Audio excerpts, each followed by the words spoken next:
Hello, my friends. Welcome to me, your host, Christian Watson. So, my friends, one of my favorite singers recently disappointed me. And this is why I always say this, my friends. Principles are pure, but humans are fallible. And I say humans are fallible because we are the vessels by which principles manifest. And so you should never put your faith, your total faith in another human being if you understand that they're fallible. Sure, have some faith in them, but don't put all of your eggs in one basket, as the old adage would say. But one of my favorite singers, Macy Gray, disappointed me because she recently argued in a Juneteenth op-ed for Marketwatch that America needs a new flag that all of us can honor. Now, of course, this argument is premised upon a few things. Number one, that the American flag cannot be honored by some people, inherently. And number two, that we should all, and this is probably the correct assumption in this one, that we should all have some kind of pride or admiration for what the American flag represents. So the second premise I'm kind of okay with. The first one I don't think is correct. Let's actually understand what Gray was arguing. So throughout the course of this piece, Macy Gray argues two core contentions. Number one, the flag has been used in certain ways, and therefore its inherent meaning is tainted. She particularly mentions the January 6th, in her words, insurrection that happened at the Capitol, that many of the protesters were waving and wielding the flag as they went into the Capitol. And according to Macy Gray, that is grounds enough to expel the use of the American flag from American life, or it should be at least. And number two, the flag should be off-white to recognize the colors of people that live within the country of America. Now, number two can only really happen if we affirm number one, if we look at her argument and affirm the sort of taintedness of the flag. But I think Gray's main point, the flag has been tainted and therefore needs to be scrapped, causes some interesting conceptual problems for us to consider. Number one, is it possible, I should get a question, okay? Is it possible to be in the proximity of evil without actually becoming evil?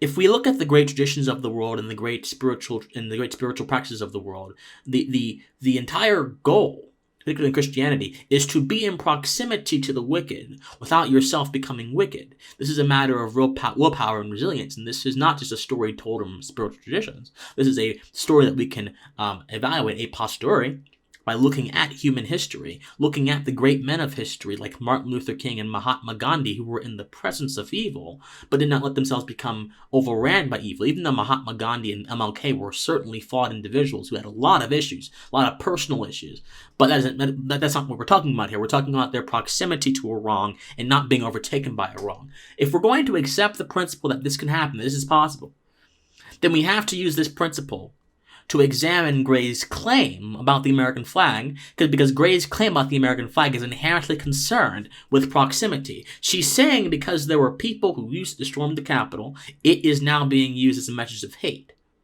So does the flag become evil if an evil person or a misguided person uses it in evil or misguided ways? Well, if we look at our previous argument that demonstrates that that's not has to be true, then it would look to me that no, the flag does not become evil if it is wielded in evil ways. To understand the benevolence or the evilness of anything, it would seem to me that looking at the inherent qualities of that thing is important. So what are the inherent qualities of the flag? The flag, my friend, is simply a piece of cloth which represents eternal values. And the eternal values are much more important than that piece of cloth. The eternal values are reflected through that piece of cloth because, as I mentioned before, ideas are spiritual qualities, and spiritual qualities need physical vessels, whether that be a human being or a piece of cloth or a symbol, to manifest in our reality, to be apprehendable to our senses. And so the flag is simply a vessel for eternal principles of liberty, of perseverance of the individual, of the protection of individual property. That's all the flag is. It is a statement of axioms. It is a statement of axioms.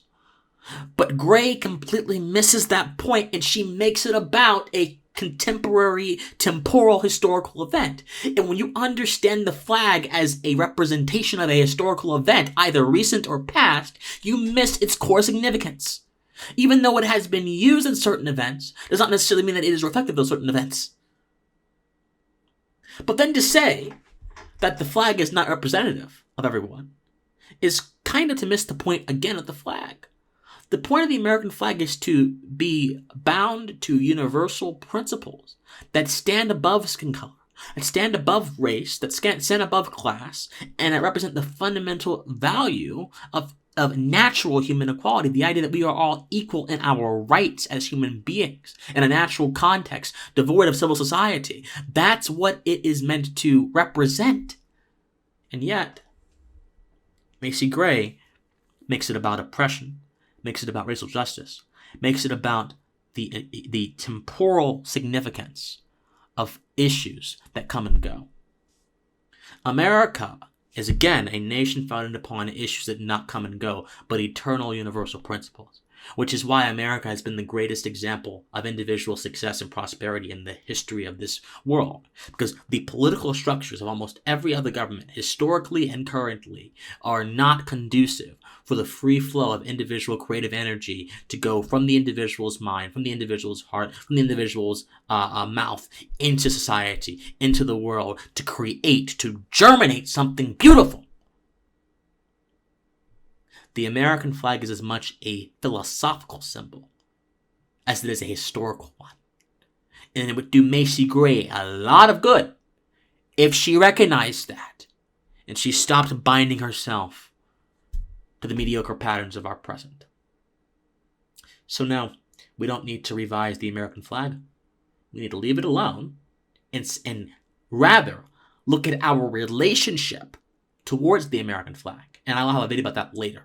Because if we evaluate our relationship towards the American flag, perhaps we can have a different, better discourse surrounding it. Think on it. My friends, I love you, and if you love me, please, patreon.com/officialcwatson or PayPal, officialcwatson@gmail.com. I love you guys so much, and please stay pensive. Bye-bye, guys.